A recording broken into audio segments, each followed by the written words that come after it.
Assalamualaikum warahmatullahi wabarakatuh. Alhamdulillahirabbil alamin. Wahdahu wassalatu wassalamu ala asyrafil anbiya'i wal mursalin wa ala alihi wa ashabihi ajma'in. Amma ba'd. Alhamdulillah, puji syukur kehadirat Allah Subhanahu wa taala yang masih memberikan kepada kita beribu-ribu nikmatnya, di antaranya nikmat kesehatan dan kesempatan, sehingga kita masih diberikan waktu dan kesempatan untuk bisa menikmati segala apa yang telah diberikannya pada saat sekarang ini. Dan seterusnya salawat serta salam ke baginda Nabi besar Muhammad sallallahu alaihi wasallam, berlapaskan Allahumma sholli ala sayyidina Muhammad wa ala ali sayyidina Muhammad. Adapun judul pidato saya pada saat pada kesempatan yang berbahagia ini ialah tentang cinta kepada Rasulullah pada zaman milenial sekarang ini.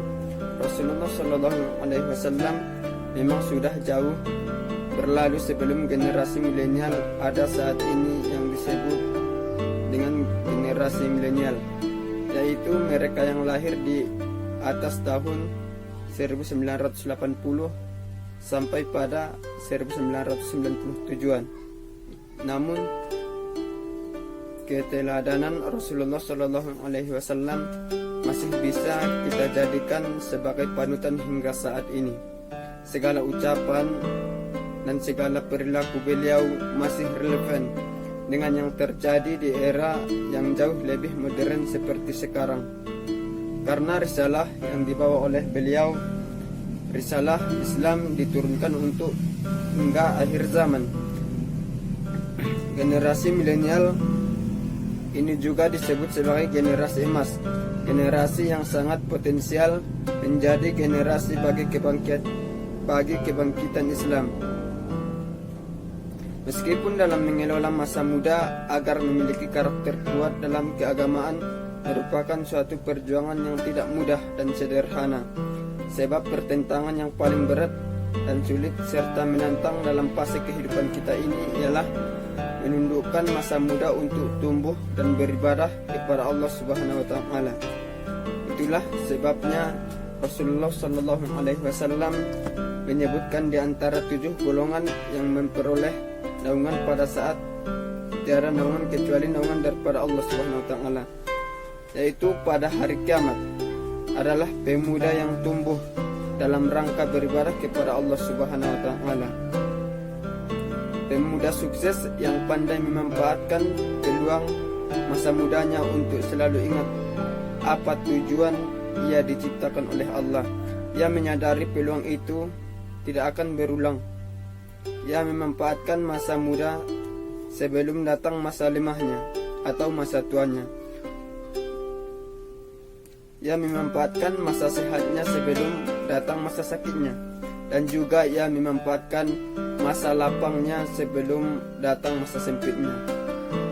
Dan dia juga memanfaatkan masa hidupnya sebelum datang masa kematiannya. Dikatakan para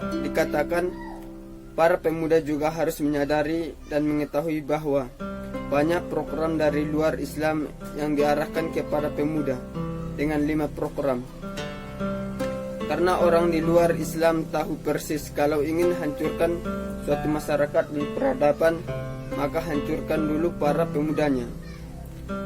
Para pemuda Muslim harus kuat mempersiapkan diri dan berpacu dengan guna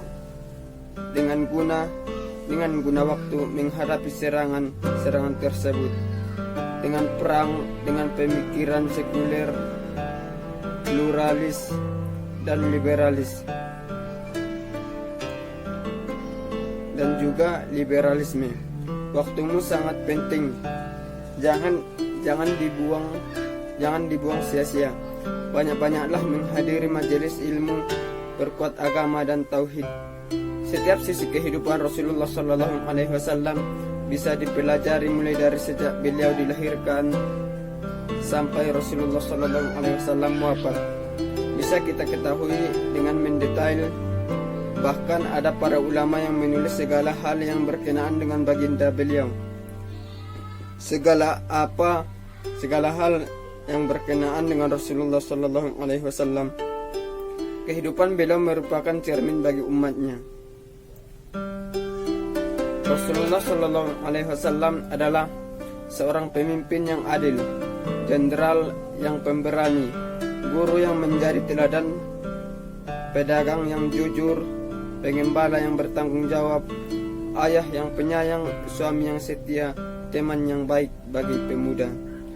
Pada suatu kesempatan seorang sahabat meminta wasiat kepada Rasulullah. Lalu Rasulullah Shallallahu Alaihi Wasallam berpesan kepada pemuda tersebut, bertakwalah kepada Allah Subhanahu Wa Taala dimanapun kamu berada, dan ikutkanlah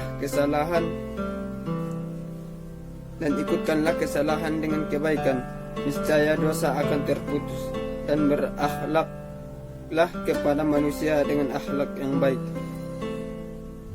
Makna dan ikutkanlah keburukan dengan kebaikan, niscaya dosa akan terputus. Tentu sebagai manusia yang memiliki kesalahan dan kehilapan, maka hal yang semestinya dilakukan adalah kembali ke jalan Allah ataupun kembali ke jalan yang benar dengan memperbanyak istighfar, serta melakukan berbagai kegiatan yang positif yang bisa dirasakan manfaatnya, baik dia bagi diri sendiri maupun orang lain. Tentu tidak dinamakan manusia melainkan merupakan tempat lupa dan hilang. Namun sebaik-baik orang adalah yang keliru adalah orang yang bertaubat. Demikian pidato saya dalam kesempatan yang mulia ini. Mudah-mudahan bisa memberikan manfaat kepada kita semua, terlebih-lebihnya untuk saya pribadi. Wabillahi taufiq wal hidayah.